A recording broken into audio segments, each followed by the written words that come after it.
Dünyada və ölkəmizdə yayılan daha bir xəstəlik Hashimoto xəstəliyidir. Hashimoto tiroiditi autoimmun xəstəlikdir.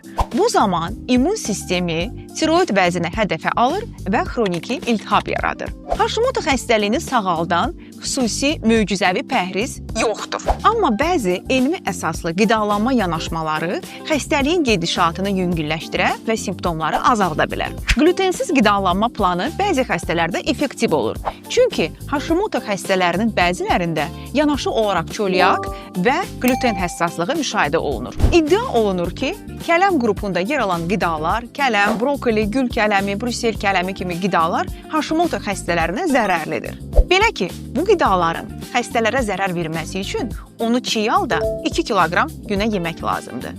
Zənnimcə, bu qədər kələmi hər gün yeyən yoxdur. Əksinə, lifli qidaların rasionumuzda çox olması Hashimoto'nun gedişatına müsbət təsir edə bilər.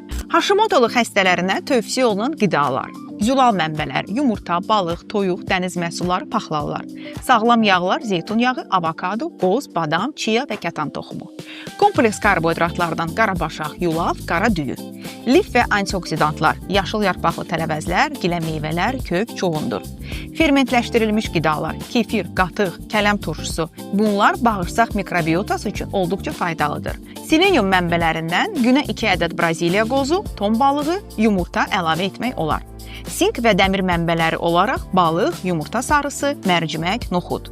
Vitamin D üçün günəş və ehtiyac varsa əlavə qəbul etmək vacibdir. Hashimoto xəstələrinin məhdudlaşdırmalı olduğu qidalar, şəkərli və şirin içkilər, ağ undan hazırlanmış məhsullar, çörək, makaron, tortlar, fast foodlar, trans yağlar və süd məhsulları. Çünki bəzi pasientlərdə südün istifadəsi iltihabı artıra bilər. Bu siyahıya nəzər salsaq, əslində Hashimoto'ya xüsusi deyil, sağlam qidalanmaq istəyən hər kəsə uyğun olduğunu deyə bilərik.